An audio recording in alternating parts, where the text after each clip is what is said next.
Bismillahirrahmanirrahim. Assalamualaikum warahmatullahi wabarakatuh.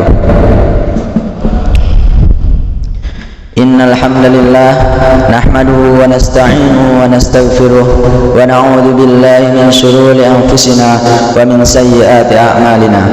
May yahdihillahu fala mudhillalah wa may yudlil fala hadiyalah. Asyhadu an la ilaha illallah wa asyhadu anna Muhammadan abduhu wa rasuluh. Segala puji bagi Allah yang telah memberikan kepada kita berbagai nikmat, antara lain nikmat iman, nikmat sehat, sehingga pada pagi kali ini kita dapat melaksanakan kewajiban kita, yaitu salat subuh berjamaah. Para jamaah Masjid Zaratul Abrar yang dirahmati serta dimuliakan oleh Allah Subhanahu wa taala, perkenankanlah kami untuk membacakan suatu hadis dari Rasulullah sallallahu alaihi wasallam yang berjudul melawan waswas atau godaan setan. Abu Hurairah radhiyallahu anhu menuturkan, Rasulullah sallallahu alaihi wasallam bersabda, ya'ti syaitanu ahadukum fayaqulu man khalaqa kadza wa man khalaqa kadza hatta yaqula man khalaqa rabbaka fa idza balaghahu falyasta'id billah wal yantah.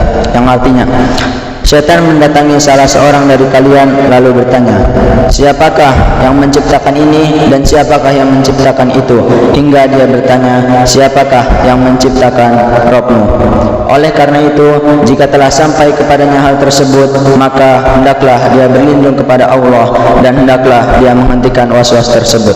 Hadis riwayat muttafaqun alaih.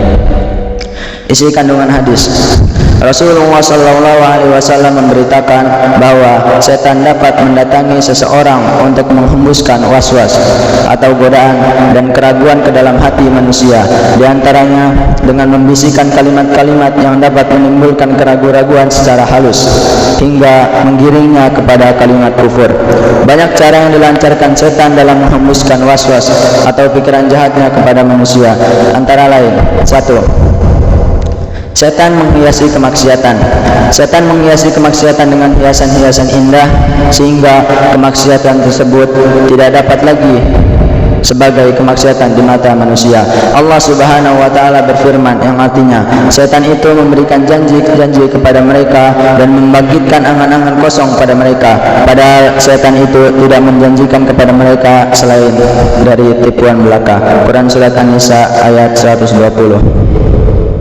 2. Setan menakut-nakuti manusia.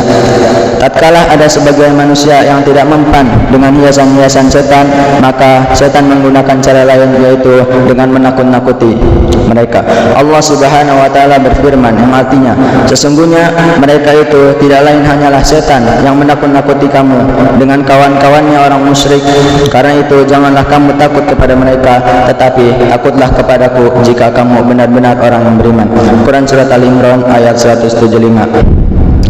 Namun begitu, Allah Subhanahu wa taala dengan rahmatnya memberikan petunjuk kepada para hambanya melalui lisan Rasulnya, yaitu kiat-kiat untuk menangkal dan mengusir setiap serangan yang dilancarkan setan, diantaranya sebagai berikut. 1.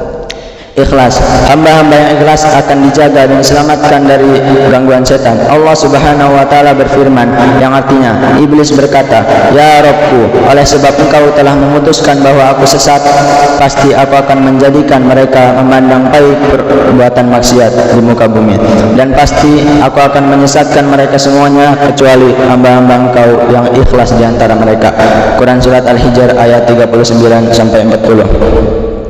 2. Beriman kepada Allah dan Rasulnya. Dalam sebagian riwayat hadis Abu Hurairah radhiyallahu anhu yang kita bahas di atas, ada disebutkan dengan lafaz, sesungguhnya setan mendatangi salah seorang dari kalian lalu bertanya kepadanya, siapa yang menciptakan langit? Ia menjawab, Allah Azza wa Jalla. Lalu setan bertanya lagi, siapa yang menciptakan bumi? Lalu ia menjawab, Allah. Hingga setan bertanya, siapa yang menciptakan Allah? Maka apabila salah seorang dari kalian merasakan suatu waswas seperti ini, hendaklah dia mengucapkan, aku beriman kepada Allah dan Rasulnya. Hadis riwayat Imam Ahmad. 3. Berlindung kepada Allah Subhanahu wa taala.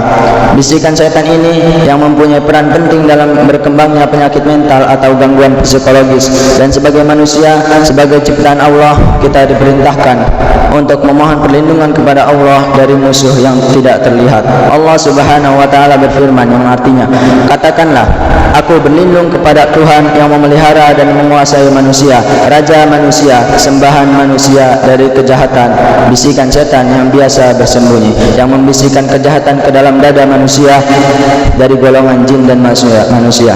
Quran surat An-Nas ayat 1-6. Allah Subhanahu wa taala berfirman yang artinya, dan jika kamu ditimpa suatu godaan setan, maka berlindunglah kepada Allah, sesungguhnya Allah Maha mendengar lagi Maha mengetahui. Quran surat Al-A'raf ayat 200. 4. Senantiasa ingat kepada Allah, zikrullah, sebagaimana dalam firman Allah Subhanahu wa taala yang artinya, sesungguhnya orang-orang yang bertakwa bila mereka ditimpa was-was dari setan, mereka ingat kepada Allah, maka ketika itu juga mereka melihat dan menyadari kesalahan-kesalahannya. Quran surat Al-A'raf ayat 201. Untuk itu, rutinlah membaca zikir pagi dan sore serta menjelang tidur dengan bacaan Al-Ikhlas 3 kali, Al-Falaq 3 kali, An-Nas 3 kali serta ayat kursi. Sekian dari kami. Sebelum menutup pembacaan hadis, marilah kita bermunajat kepada Allah Subhanahu wa taala. Bismillahirrahmanirrahim. Alhamdulillah hamdan yuafi ni'amahu wa yukafi'u mazidah. Ya Rabbana lakal hamdu kama yanbaghi li jalali wajhikal karim wa 'azimi sultanik. Allahumma salli wa sallim ala sayyidina Muhammad wa ala ali sayyidina Muhammad.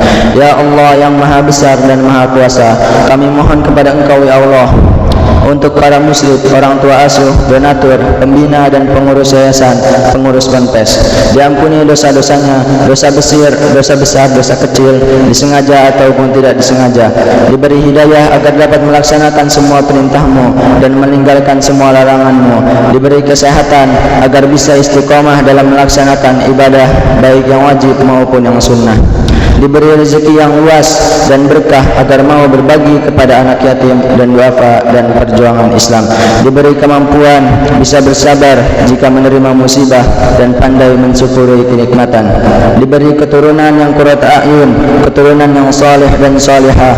Rabbana zalamna anfusana wa illam taghfir lana wa tarhamna lanakunanna minal khasirin. Rabbana atina fid dunya hasanah wa fil akhirati hasanah wa qina adzabannar wa adkhilnal jannata ma'al abrar ya aziz ya ghaffar ya rabbal alamin. Subhana rabbina rabbil izzati amma yasifun wa salamun alal mursalin walhamdulillahi rabbil alamin. Billahi taufiq wal hidayah. Wassalamu alaikum warahmatullahi wabarakatuh.